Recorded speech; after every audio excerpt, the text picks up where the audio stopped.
Hi guys, আমি অপরাজিতা চলে এসেছি আজ আবার একটা নতুন ব্লগিং নিয়ে। কিসের ব্লগিং? অবভিয়াসলি গল্প করার ব্লগিং।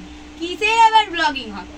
এনিওয়ে না, যদিও কিছু টিপস আছে আজকের ভিডিওতে, সিক্রেট টিপস কিছু রেখেছি তোমাদের জন্য, তোমাদেরকে জানাবো অবভিয়াসলি। তো যাই হোক, তার আগে বলি সবাইকে অসংখ্য ধন্যবাদ, বিকজ আগের ভিডিওতেও আমি তোমাদেরকে বলেছিলাম যে আমার চ্যানেলে 2000 সাবস্ক্রাইবার কমপ্লিট হয়েছিল। তো এত সাবস্ক্রাইবার্স, ভিডিওতে এত ভিউজ, এত কিছু আমি দেখতে পাচ্ছি। এনিথিং আমি এখন দেখছি আমার ডান্সের ভিডিওতে মানে প্রচুর পরিমাণে ভিউজ আসছে, কিন্তু কেন? মানে লাইক আর কমেন্ট কোথায়? এগুলো কি মানে আমি বুঝতে পারছি না কি क्या हो रही है मेरे साथ। হ্যাঁ ঠিক আছে, তোমরা ভিউজ করছো, দেখছো, মানছি। লাইক কোথায়? কমেন্ট কোথায়? এগুলো কেন হচ্ছে আমার সাথে? আমি খুব রেগে আছি তোমাদের উপরে। ভিডিওতে ভিউজ হচ্ছে কিন্তু লাইক আর কমেন্টস হচ্ছে না, এগুলো কেন হচ্ছে? হ্যাঁ, যারা লাইক কমেন্ট করে তাদেরকে তো obviously thank you so much আমাকে এতটা ভালোবাসার জন্য। কিন্তু যারা লাইক কমেন্ট করো না, তারা রেগে যাচ্ছোটা কোথায় সেটা একটু বলো অন্তত আমাকে। আর যারা খারাপ কমেন্ট করো, থ্যাংক ইউ সো মাচ তোমাদের সবাইকে। আমার বয়ে গেল, তোমরা কমেন্ট করতে থাকো, আমার তো ভিউজ হচ্ছে না, আমার কি ভাই এসে যায় বলো। এনিওয়ে, এগুলো সবটাই আর কি। আমি খুব ভালোবাসি তাদেরকে যারা আমার ভিডিও ভিউজ করে, দেখে, ইনফ্যাক্ট আমাকে এতটা ভালোবাসে, তাদেরকে thank you so much obviously. আর তোমাদের জন্য কিছু সিক্রেট টিপস আজকে রেখেছি, বলেছি সেটা বলবো। রুকো যারা, সবার করো। এত তাড়াতাড়ি বলে দিলে তো ভিডিওর মজাটাই নষ্ট হয়ে যাবে। এনিথিং, তোমরা কেমন আছো সবাই কিন্তু কমেন্ট করে আমাকে জানিও, কারণ বহুদিন তোমাদের সঙ্গে গল্প করা হয় না। অ্যাকচুয়ালি টাইমের অভাবে আমিও সময় পাইনি, বিকজ আমার ফার্স্ট সেমিস্টার চলছিল, তার কারণে ভিডিও কিছুদিন প্রায় গ্যাপ চলে গেছে। অনেকদিন পর আজকে সকালবেলা একটা ভিডিও আমি ব্লগ করেছিলাম। তো এনিওয়ে আজকে ভাবলাম আরেকটা শ্যুট করেই ফেলি, তাই করে ফেললাম। তো যাই হোক, যেগুলো বলবো বলে তোমাদেরকে এলাম সেটা হচ্ছে, তোমরা সবাই জানো যে আমি ড্রয়িং করি। ইনফ্যাক্ট ড্রয়িং করতে ভীষণ ভালোবাসি। আমার প্যাশন ড্রয়িং, আমার প্রফেশন ড্রয়িং, সব কিছু। তো নাচও আমি যেমন করি, তেমন ড্রয়িংটাও আমি ভীষণ ভালোবাসি। তো নিউলি তোমরা দেখেছো হয়তো যে আমি ডান্সের স্কুল স্টার্ট করেছি, আবার ড্রয়িং ক্লাসেসও স্টার্ট করেছি। তো দুটোই খুব ভালোভাবে চলছে তোমাদের সবার আশীর্বাদে। তো যেহেতু আমি ড্রয়িং করতে ভীষণ ভালোবাসি, সেহেতু প্রতি বছর না আমাদের ড্রয়িং এর এখানে এক্সিবিশন হয়। তোমরা যারা ড্রয়িং এর সাথে যুক্ত তারা হয়তো জানো, যারা জানো না তাদের জন্য বলছি। কলকাতা এক্সিবিশন হয়, আবার মেদিনীপুরেও এক্সিবিশন হয়। মেদিনীপুরে বেসিক্যালি এক্সিবিশনটা হয় সরস্বতী পুজোর সময়। তো তোমরা যারা আমার চ্যানেলের এর আগের ভিডিও দেখেছো, তোমরা জানো যে আমি সরস্বতী পুজোর সময় কিন্তু ড্রয়িং এক্সিবিশন দুটো করে করি। তো দুটোর ভিডিওই আমার আপলোড করা আছে। আর এবছর একটা নিউ এক্সিবিশন হচ্ছে, সেটা হচ্ছে কলকাতাতে, সেটাও আমি করতে চলেছি। আর সেটা এনিথিং আগস্ট মাসে আছে। তো সেটার ভিডিও আমি অবভিয়াসলি তোমাদেরকে দেখাবো। তো সেটার জন্য কিছু প্রিপারেশন তো আমাদেরকেও নিতে হয়। আর দেখো, এক্সিবিশন মানে আমাদেরকে ছবি সেখানে জমা করতে হয়, বলতে পারো সাবমিট করতে হয়। যেহেতু সেখানে লোকজন আসবে, চিত্র প্রদর্শনী হবে, তো স্বাভাবিকভাবে আমাদেরকে ছবিটা সাবমিট করতে হয়। তো আমিও কিছু না কিছু ছবি আমার সাবমিট করব। তো সেটার জন্যই অ্যাকচুয়ালি আজকে আমি বলতে এলাম। তো আমি কিছু জিনিস কিনেছি অনলাইন থেকে, বিকজ আমি না খুব একটা অফলাইন শপিং করতে পছন্দ করি না। এনিথিং কেন জানি না, আমার না আগে এটা ছিল না, এখন ভালো লাগে না। মানে বাইরে বেরোবো, গিয়ে গরমের মধ্যে শপিং করবো, এমনিতেই গরম তো ভীষণ পরিমাণ পড়েছে। উপরন্তু এখানে মেদিনীপুরে না যে কোনো জিনিসের এত হাই প্রাইস, যেটা মানে সবসময় সম্ভব হয় না। আর সবচেয়ে বড় কথা, আমার খুব খারাপ লাগে দেখতে দেখতে বেশি দাম দিয়ে জিনিস কিনবো, স্বাভাবিকভাবে খুব খারাপ লাগে। তো সেই জন্য আমি অ্যাকচুয়ালি কিনি না, খুব কম এখন আমি অফলাইন শপিং করি, বেশিরভাগটাই আমার অনলাইন শপিং হয়। তো আর আমি দুটো অ্যাপ সাধারণত ইউজ করি, সেটা হচ্ছে না দুটো না, তিনটে অ্যাপ ইউজ করি। সেটা হচ্ছে এই ধরো ফ্লিপকার্ট, অ্যামাজন আর মিশো। তো আমার ড্রেস বা যাবতীয় যা কিছু আমি বেশিরভাগটা মিশো থেকেই অর্ডার করি।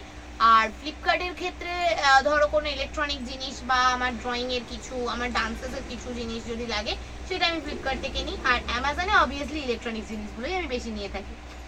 তো এগুলোই চলে। তো এবার যেটা বলার সেটা হচ্ছে, দেখো এটা হচ্ছে আমার বাড়িতে আগের বছর বানানো সরস্বতী পুজোর ক্যানভাস। এটা পটচিত্রের ওপরে ছিল। আর এটা তার আগের বছরের ক্যানভাস। এটা 18-24 সাইজ, এটা 14-18 সাইজ। 14-18 বেলায় আমি আর একটু ছোট ছিলাম, তাই ওটা 14-18 ছিল। আগের বছর একটু বড় হয়ে গেছিলাম, তাই ওটা 18-24 ছিল। না না না, ব্যাপারটা সেটা না, ব্যাপারটা হচ্ছে 14-18টা যে বছর বানিয়েছিলাম, সে বছর আমার এইচএস ছিল। তো যার কারণে আমার তখন প্রচুর চাপ ছিল, তাই আমি খুব একটা সময় দিতে পারবো না বলে ছোট ক্যানভাস বানিয়েছিলাম। আর এটা আগের বছরের বানানো। আর এই বছর আবার কি প্রবলেম হয়েছিল, এই ছবিটা আর এই ছবিটা দুটো একসাথে বানাতে গিয়ে আমি খুব চাপে পড়ে গেছিলাম, তাই অনেক তাড়াতাড়ি করে করবো বলে পটচিত্র রেডি করেছিলাম। আর এই ছবিটা তার তার আগের বছরের ছবি। আর এটা বোধহয় কোনো এক্সিবিশনে দেওয়ার জন্য না, এটা আমি অ্যাকচুয়ালি আমার খুব ভালো লাগে এই ছবিটা। আর এই ছবিটা অ্যাকচুয়ালি আমার স্যারেরও খুব পছন্দের, আমার ফ্যামিলিতে আমার মা বাপি সবার খুব পছন্দের। তো এই জন্য এই ছবিটা আমি রেডি করে বাঁধিয়ে রেখেছিলাম। তো এনিওয়ে আমার বাকি সব ছবি বাঁধিয়ে রাখা নেই, বিকজ আমার বাড়িতে এত জায়গা নেই। আমি ইনফ্যাক্ট এখনই ভাবছি যে এরপর যে ছবিগুলো করবো আমি সেটা কোথায় আটকাবো। তো যাই হোক, আমার বাড়িতে জায়গাটার খুব অভাব, যেখানে আমি ছবিটা রেডি করে রাখবো সেটার খুব কম অভাব। তো এনিথিং যেটা বলবো বলে তোমাদেরকে এলাম সেটা বলে দিই, তোমরাও সবাই ওয়েট করছো বিষয়গুলো জানার জন্য। তো দেখো, এটা হচ্ছে আমার ক্যানভাসের, এই যে ক্যানভাসগুলো বললাম এরকমই দুটো ক্যানভাস আছে এর ভেতরে। ক্যানভাসটা আমি খুলছি, আনপ্যাকেজিং করছি। এটা আমি কিনেছি কিন্তু ফ্লিপকার্ট থেকে, ঠিক আছে? তো তোমরা যদি কেউ কিনতে চাও আমাকে জানাতে পারো, আমি ডেসক্রিপশন বক্সে লিঙ্ক দিয়ে দেবো। আচ্ছা দাও, জানাতে হবে না, আমি ডাইরেক্ট ডেসক্রিপশন বক্সে লিঙ্কটা দিয়ে দেবো, তোমরা দেখে নিতে পারবে। তো দাঁড়াও দেখাচ্ছি। বাহ কি ভারী, বাচ্চা মানুষ তুলতে পারি এত। যাই হোক, তো এটা হচ্ছে ক্যানভাস দুটো। ও আরেকটা জিনিস বলে দিই, এটা কিন্তু অ্যাকচুয়ালি ক্যানভাস বোর্ড, এটা কিন্তু ক্লথ ক্যানভাস না, এটা ক্যানভাস বোর্ড। হ্যাঁ, তো ওটার দাম আরো বেশি হয়। তো এই ক্যানভাসটা যখন আমি কিনেছিলাম, এটা আমি কলকাতা স্কয়ার স্ট্রিট থেকে নিয়ে এসেছিলাম। তো এই ক্যানভাসটার দাম নিয়েছিল এনিথিং ওই 275 টাকা মতো, বোর্ড ক্যানভাস যদিও বা। তো কিন্তু এখানে মানে আমাদের মেদিনীপুরে এগুলোর দাম অন্তত 550 থেকে 540 500 এরকম দাম হয়। তো যাই হোক, যেটা বলার, এই যে ক্লথ ক্যানভাস গুলো দেখতে পাচ্ছ, এই ক্লথ ক্যানভাস গুলো, এগুলোর ফ্লেক্সিবিলিটি কি হচ্ছে, এটা এই যে ক্লথটা থাকে, ঠিক আছে, আর ওটার হচ্ছে পেছনে বোর্ড কভার করা থাকে। তো যাই হোক, এটা হচ্ছে ক্লথ ক্যানভাস। তো ক্লথ ক্যানভাস দুটোই আমি নিয়েছি ফ্লিপকার্ট থেকে। এটা অ্যাকচুয়ালি কম্বো সিস্টেম ছিল। তো ব্যাপারটা যেটা, সেটা হচ্ছে এই ক্লথ ক্যানভাস গুলো আমাদের মেদিনীপুরে দাম পড়ছিল ওই কত, মানে এক একটা পিসের দাম পড়ছিল 375 টাকা বা 390 টাকা এরকম এনিথিং। বাট আমি এটা নিয়েছি কিন্তু ফ্লিপকার্ট থেকে কম্বো সেট, আর দুটো নিয়েছে 316 টাকা। হ্যাঁ, দুটো মিলিয়ে নিয়েছে 316 টাকা, যেটা আমাদের এখানে অন্তত 375 থেকে 390 টাকা স্টার্টিং প্রাইস। বাট এটা একদমই বলবো না যে এটার কোয়ালিটি খারাপ, কোয়ালিটি কিন্তু টু গুড। আমি এর আগের বারেও যতগুলো ক্যানভাস নিয়েছিলাম প্রত্যেকটার কোয়ালিটি ভীষণ ভালো, তো এটার কোয়ালিটিও কিন্তু খুব ভালো। আচ্ছা, এটা গেল ক্যানভাসের কথা। এরপর ক্যানভাস বানাতে যেটা আমাদের মোস্ট ইম্পর্টেন্ট জিনিস, সেটা হচ্ছে টেক্সচার। আমি দেখিয়ে দিচ্ছি, এটা হচ্ছে হোয়াইট টেক্সচার, ঠিক আছে? তো এটা হোয়াইট টেক্সচারটা আমাদের যে কোনো মানে ক্যানভাস করার আগে, আঁকা শুরু করার আগেই টেক্সচারটা আমাদেরকে দিয়ে দিতে হয়। বিকজ তাদের সুবিধে কি হয়, টেক্সচারটা দেওয়া থাকলে না রংটা খুব সুন্দরভাবে সেট হয়, না হলে কি হয় রংগুলো না ছেড়ে ছেড়ে যায়, জল দিলেই রংটা ছেড়ে যায়। তো সেটার জন্য এই টেক্সচারটা আমি ইউজ করে থাকি। তো আমি কিন্তু ক্যামেলের জিনিসই বেশি ইউজ করি, তো এটাও ক্যামেলেরই টেক্সচার। তো এই টেক্সচারটা আমি যদিও বা মার্কেটেই কিনেছিলাম 1.5 বছর আগে, এটার দাম নিয়েছিল 150 টাকা। তো ব্যাপারটা হচ্ছে তখন আমি এতটা অনলাইন শপিং করতাম না, আর এতটা জানতাম না এই বিষয়গুলো সম্বন্ধে।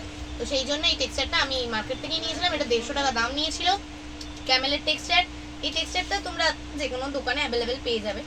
আর সেকেন্ড অফ অল হচ্ছে যে তার সাথে আছে এই ব্রাশগুলো, ফ্ল্যাট ব্রাশ। এগুলো অ্যাকচুয়ালি আমাদের ক্যানভাস করতেই বেশি কাজে লাগে। তো এই ফ্ল্যাট ব্রাশের সেটটা আমি আজকেই কিনেছি, আজই ডেলিভারি এসছে। এটা আমি নিয়েছি মিশো থেকে। এটার অ্যাকচুয়ালি ফ্লিপকার্টে দাম বেশি বলছিল আর মিশোতে দাম কম বলছিল, তাই আমি মিশো থেকে কিনেছি। অ্যাকচুয়ালি আমি না চোখে চোখে একদম নজরে নজরে রাখি দামটা কোথায় কম বলছে, তো সেখান থেকে কিনবো, কারণ দাম দিয়ে একই জিনিস কিনতে আমার খুব গায়ে লাগে। যাই হোক, এটা নিয়েছি আমি মিশো থেকে। এটার দাম আমাদের মার্কেটে এগুলোর এক একটা পিসের দাম পড়ে 70 থেকে 75 টাকা, বাট আমি এটার টোটাল সেক্টরটা নিয়েছি 292 টাকা। হ্যাঁ, 292 টাকা। এটারও লিঙ্কটা আমি তোমাদেরকে ডেসক্রিপশন বক্সে দিয়ে দেবো, তোমরা পেয়ে যাবে।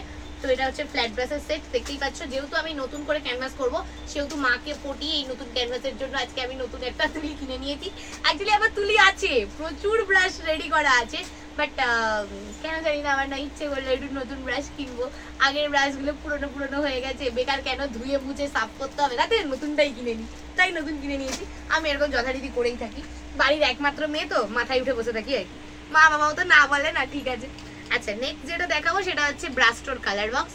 যারা ড্রয়িং করো তারা জানো যে ব্রাস্টোর কালারগুলোর কোয়ালিটি কি পরিমাণ ভালো হয়। তো এনিথিং, এটা ব্রাস্টোর acrylic colour box, water colour নয়, এটা কিন্তু অ্যাক্রিলিক কালার। তো বিকজ কেন না, ক্যানভাসে কিন্তু আমরা দুটো সেক্টরে কালার করি, এক হচ্ছে অয়েল কালার আর 2 হচ্ছে অ্যাক্রিলিক কালার। তো এটা ব্রাস্টোর অ্যাক্রিলিক কালার। আমি ক্যামেল ইউজ করলেও ব্রাস্টোর কালার খুব ভালো বলে আমি কালারটা এবারে ব্রাস্টোর কিনেছি। তো এটার দাম মার্কেট প্রাইস 570 টাকা, আর এটা আমি অনলাইনে ফ্লিপকার্ট থেকে নিয়েছি 432 টাকা। এটারও লিঙ্ক আমি দিয়ে দেবো ডেসক্রিপশন বক্সে, তোমরা দেখে নিও। তো এগুলোই বলার ছিল, এগুলো বলার জন্যই আজকে বেসিক্যালি ভিডিওটা বানাচ্ছিলাম। এনিওয়ে সবটা মোটামুটি দেখানো কমপ্লিট। এরপর তোমাদেরকে দেখাবো কিভাবে ক্যানভাস শুরু করলাম বা কিভাবে ক্যানভাসটা আমি শেষ করলাম, আপ টু কি আঁকলাম থেকে স্টার্ট করে একদম এক্সিবিশন পর্যন্ত পুরোটা আসতে চলেছে। তো অবভিয়াসলি তোমরা চ্যানেলে ফোকাস রাখো, আগস্ট মাসের মধ্যে অনেক নতুন নতুন ব্লগিং আসতে চলেছে। তো সবাই ততদিন খুব খুব খুব খুব ভালো থেকো, আর অবভিয়াসলি খুব সাবধানে থেকো, কারণ গরমটা ভীষণভাবে পড়েছে। আমার ক্ষেত্রেও এটা যতটা কষ্টকর, তোমাদের ক্ষেত্রেও খুব কষ্টকর। বাইরে বেরোনোর সময় অবভিয়াসলি মানে সানস্ক্রিন ইউজ করো, বা যাদের মানে ইউভি রেটা থেকে যাতে প্রোটেকশন পাওয়া যায়, তো সেটার জন্য সাবধানে থাকো। ওআরএস ইউজ করো, খুব কাজে লাগবে, যেটা আমিও খাই প্রচুর পরিমাণে। তো যাই হোক, আজকের জিনিসগুলো দেখানো তো হয়ে গেল। নেক্সট ভিডিও খুব তাড়াতাড়ি চ্যানেলে আপলোড হবে। তোমরা খুব খুব খুব ভালো থেকো, দেখা হবে আবার নতুন কোনো ভিডিওতে। Tata, bye bye, love you all.